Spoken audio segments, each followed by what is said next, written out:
శారదా చంద్రమౌళీశం రత్నగర్భగణేశ్వరం శంకరం చ ఋష్యశృంగేశం తుంగాం లోకగురూన్ భజే.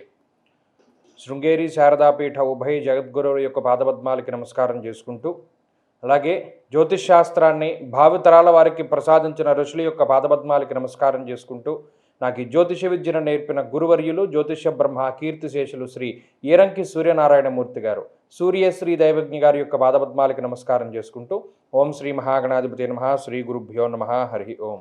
వీక్షకులందరికీ నమస్కారం. కర్కాటక రాశి వారికి గత వారంతో పోల్చుకుంటే ఏ విధమైనటువంటి మార్పు లేదు. గత వారంలో చెప్పుకున్నాం 9 గ్రహాలు ప్రతికూలంగా ఉన్నాయి ఈ రాశికి అని. ఈ వారంలో కూడా అదే రకమైనటువంటి వాతావరణం కనబడుతూ ఉన్నది. జన్మరాశి యందు రవి, బుధ, అలాగే చంద్రగ్రహాల తాలూకు ఫలితాన్ని, అలాగే రవిగ్రహం తాలూకు ఫలితాన్ని, ఈ రాశికి ఏర్పడ్డటువంటి పాపార్గళము అంటే ద్విద్వాదశ స్థానాల యందు పాపగ్రహ సంపత్తి ఉండడము, అష్టమరాహు దోషం ఉండడము, 9వ స్థానమందు శని వక్రగతిలో ఉండడం, అంటే అన్ని గ్రహాలు కూడా వ్యతిరేకంగా ఉన్నప్పుడు కొంచెం ఇబ్బందికరమైనటువంటి పరిస్థితులు ఉంటాయి.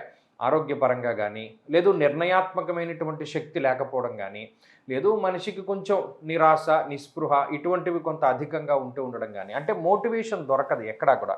సెల్ఫ్ మోటివేషన్ దొరకదు, ఇతరుల దగ్గర నుండి ఏదైనా మనం మోటివేషన్ తీసుకుందామన్నా కూడా వారికి అంత దొరకదు. కాబట్టి ఎక్కువగా ఒంటరితనాన్ని ఫీల్ అవుతూ ఉండడము, లేదా ఏదైనా మానసికమైనటువంటి భయాలు అధికంగా ఉండడం. ఇక్కడ మనం గమనించవలసింది ఏంటి అంటే, గోచారంలో 9 గ్రహాలు ప్రతికూలంగా ఉన్నప్పుడు మరీ అదేం ప్రాణాపాయ పరిస్థితులు అవి కాదు, కానీ కాలం అనుకూలించదు. అంటే ఉదాహరణకి బాగా ఎక్కువ ప్రవాహం ఉందనుకోండి, ఎంత పెద్ద ఈతగాడైనా సరే ప్రవాహాన్ని దాటి ఎదురీదడానికి అవకాశం ఉండదు. సాధ్యమైనంత వరకు అక్కడ నిలిచిపోయి ఆ ఉధృతి తగ్గిన తర్వాతే మన అవతల పక్కకి ఈదుకుంటూ వెళ్ళాలి. ఇప్పుడు అదే రకమైన పరిస్థితి, కాలం వ్యతిరేకంగా ఉన్నది. అంటే ఇప్పుడు చూడండి, ఒక విలుకాడు ఉంటాడు, వాడు ఏం చేస్తాడు, ధనుస్సు బాణాన్ని ఎక్కువ పెడుతూ ఉంటాడు, కానీ విపరీతమైన గాలి వస్తే వాడు ఎంత కాన్సన్ట్రేషన్ వాడు అక్కడ పెట్టేవాడైనా సరే గురి తప్పుతుంది. అలాగే ఇప్పుడున్న గ్రహస్థితికి ఏ పని చేసినా 2 సార్లు చేయవలసి వస్తుంది. మతిమరుపు ఉండడమో, లేదా మర్చిపోతూ ఉండడమో, లేదా ఎవరి చేతనైనా 2-3 మాటలు తింటూ ఉండడమో, ఇటువంటివి కొన్ని మీకు కనబడుతూ ఉన్నా మీరు దీనిలో డీలా పడవలసిన పరిస్థితి లేదు. ఇది తాత్కాలికమైనది. పెద్ద వర్షం వచ్చే ముందు మబ్బులు ఎలా ఉంటాయి, వర్షం పడ్డాక మబ్బులు ఉండవు. కాబట్టి ఈ గ్రహస్థితి మరలా మారుతుంది.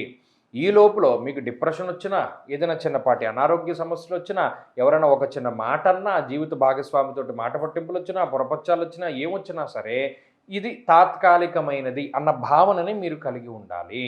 అలా ఉంటే రాబోయేటువంటి వారాల్లో మెరుగైనటువంటి ఫలితాలు సాధించగలుగుతారు. ఈ వారంలో మరిన్ని శుభ ఫలితాల కోసం దత్తాత్రేయ స్వామి వారి యొక్క ఆరాధన చేస్తూ ఉండడం చెప్పదగినటువంటి సూచన. ఈ వారంలో కలిసి వచ్చేటువంటి రోజు సోమవారంగా చెప్పవచ్చును. అదృష్ట సంఖ్య 1, అదృష్ట వర్ణము తెలుపు. తదుపరి సింహరాశి.